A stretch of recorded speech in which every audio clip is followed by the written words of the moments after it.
हमारे पड़ोसी मुल्क भारत में इस वक्त 20 लाख से ज्यादा किसान सड़कों पर एहतजाज करने के लिए मौजूद हैं। इन तमाम किसानों का रुख भारत की राजधानी यानी दारुल हुकूमत नई दिल्ली की जानिब है और शायद यही वजह है कि दिल्ली पुलिस ने दिल्ली के तमाम बॉर्डर्स को इस तरह से बंद करना शुरू कर दिया है कि जैसे ये शहर का नहीं बल्कि किसी मुल्क का इंटरनेशनल बॉर्डर हो।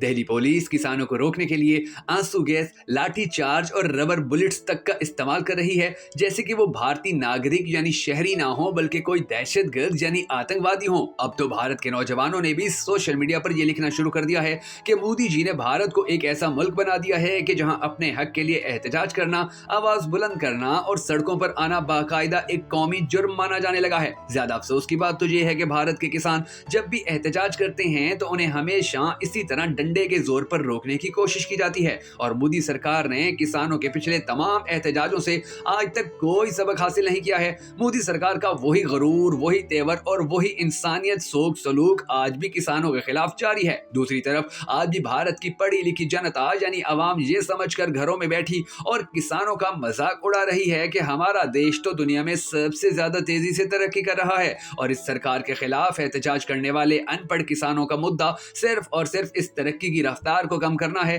तो सवाल ये है कि जो किसान दिल्ली की तरफ मार्च कर रहे हैं, क्या वो दिल्ली इन किसानों का नहीं है? क्या भारत इन किसानों को अपना शहरी नहीं मानता? या क्या ये किसान भारतीय सरकार को सालाना खरबों रुपए का टैक्स अदा नहीं करते? दिल्ली की तरफ मार्च करने वाले किसानों की मांगों की बात की जाए तो ये सवाल खड़ा होता है कि क्या किसान जो मुतालबात कर रहे हैं वो दुरुस्त भी हैं या नहीं?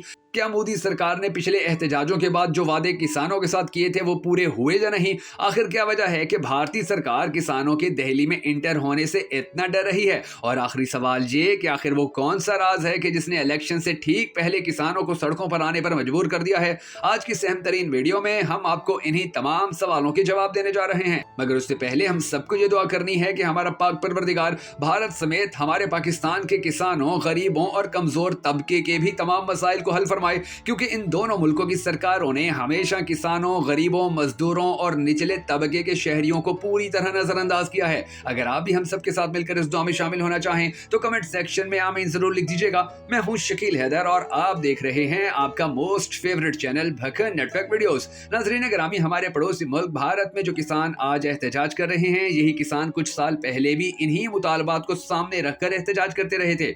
किसानों का कहना है कि लैंड एक्विजिशन एक्ट 2013 फौरी वापस लिया जाए, भारत फौरी तौर पर वर्ल्ड ट्रेड ऑर्गेनाइजेशन से बाहर निकले। पिछले एहतजाज में जिन किसानों के खिलाफ जो केसेस दर्ज किए गए थे वो फौरन वापस लिए जाएं और 2021 में लखीमपुर एहतजाज के दौरान जो किसान मारे गए थे उनके खानदानों को मुआवजा दिया जाए। ये वो तमाम मुतालबात हैं कि जो भारतीय हुकूमत मान भी सकती है, मगर इनके अलावा भारतीय किसानों के 3 और ऐसे मुतालबात भी हैं कि जो मानने से भारतीय सरकार भागना चाहती है। माजी में किसानों के मुतालबात और एहतजाज खत्म करवाने के लिए भारतीय सरकार ने 3 काले कानून खत्म करने का ऐलान किया था और यह भी कहा था कि मिनिमम सपोर्ट प्राइस यानी एमएसपी पर तेजी से काम शुरू होगा और अगर कोई भी किसान से उनकी फसल नहीं खरीदेगा तो भारतीय सरकार उसी रेट पर किसानों से उनकी फसल खरीदेगी कि जो उस वक्त चल रही होगी। भारतीय किसानों का यह भी मुतालबा है कि भारतीय सरकार भारत की 23 सबसे बड़ी फसलों का भी रेट फिक्स करके खरीदारों को मजबूर करे कि वो उसी रेट पर फसल खरीदें।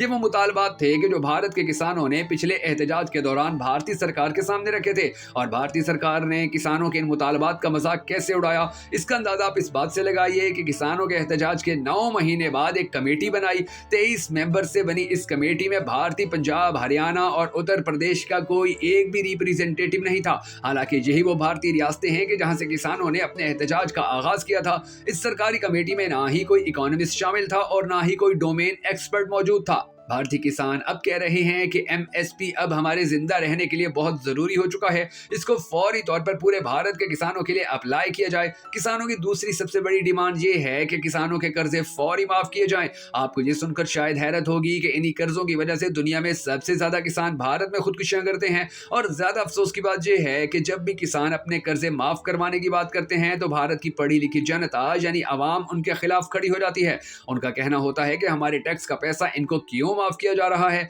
भारतीय सरकार किसानों के छोटे छोटे कर्जे माफ करने से घबराती है, जबकि यही भारतीय सरकार पिछले 10 सालों में 7 लाख करोड़ भारतीय रुपए के कारपोरेट कर्ज माफ कर चुकी है। इन्हीं हालात के अंदर अगर भारत का कोई किसान अगर अपने ट्रैक्टर का कर्ज भी अदा ना कर पाए तो या तो उसे जेल भेज दिया जाता है या वो साहूकार के डंडे के नीचे ही दम तोड़ देता है। भारतीय आवाम को यह भी देखना होगा कि सिंघू बॉर्डर या जंतर मंतर पर हमेशा किसान ही एहतजाज क्यों करते हैं। वहां भारत के बड़े बड़े इंडस्ट्रियल या बिजनेसमैन एहतजाज क्यों नहीं करते।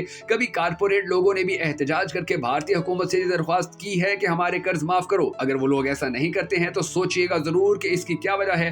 भारत के नेता टाइप लोग ये नारा बहुत शौक से लगाते हैं कि जिए जवान जिए किसान, मगर इनके अंदर कोई और ही कहानी चल रही होती है। इसकी वजह यह है कि भारतीय नेता जवानों के नाम पर वोट मांगकर किसानों का खून चूसना शुरू कर देते हैं। भारतीय किसानों की जो तीसरी सबसे बड़ी डिमांड है वो ये है कि स्वामीनाथन रिपोर्ट को सामने लाकर उस पर अमल किया जाए। इस रिपोर्ट में भारतीय किसानों के तमाम मसाइल का हल और सहूलियात का जिक्र किया गया था। स्वामी जी का ये रिपोर्ट और तजर्बा भारतीय किसानों के लिए एक ऐसी सोने की चिड़िया है कि जिसको पूरी दुनिया के सरकारों ने अपने अपने मुल्क में अप्लाई करके किसानों को जीरो से हीरो बना दिया है। मगर जिस मुल्क से ये सोच निकली है उस मुल्क में किसानों को इसकी बू तक नहीं सूंघने दी जाती। भारत में इलेक्शन सिर्फ 1 महीने की दूरी पर है और किसानों के एहतजाज ने मोदी सरकार को काफी परेशान करना शुरू कर दिया है। यही वजह है कि मोदी सरकार इस एहतजाज को हर सूरत दबाना चाहती है, क्योंकि इससे मोदी का एक और कड़वा सच भी सामने आ जाएगा कि मोदी ने इन किसानों के लिए आज तक कुछ भी नहीं किया है। कहा जाता है कि भारत की आधे से ज्यादा आबादी डायरेक्टली या इनडायरेक्टली खेती और जमीन से जुड़ी हुई है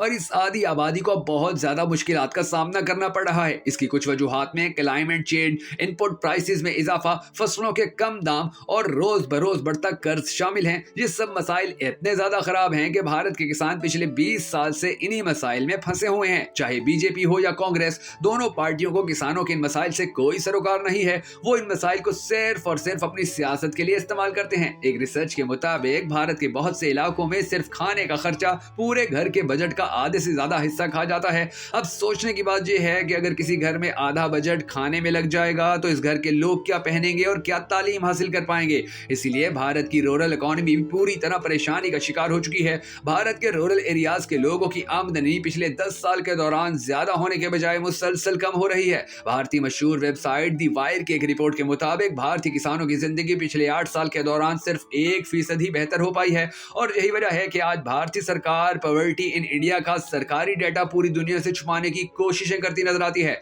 आज भारत के बड़े बड़े सियासतदान किसानों के एहतजाज को पॉलिटिकल स्टंट कहकर इसका मजाक उड़ा रहे हैं, मगर वो ये भूल चुके हैं कि किसान सादा होने के साथ साथ बड़े ज़हीन भी होते हैं। वो जानते हैं कि अगर उन्होंने कोई बात मनवानी है तो वो इस वक्त ही मानी जा सकती है कि जब इलेक्शन इंतहाई करीब आ चुके हों, क्योंकि भारत और पाकिस्तान में सियासी जमातें और सरकारें सिर्फ वोट की जबान ही समझती हैं। अब देखना यह है कि भारतीय किसान इलेक्शन से पहले पहले अपना हक लेने में कामयाब हो भी पाते हैं या नहीं। दोस्तों, अगर आपको हमारी ये वीडियो पसंद आई हो तो हमें सपोर्ट करने के लिए इसे शेयर जरूर कर दीजिएगा।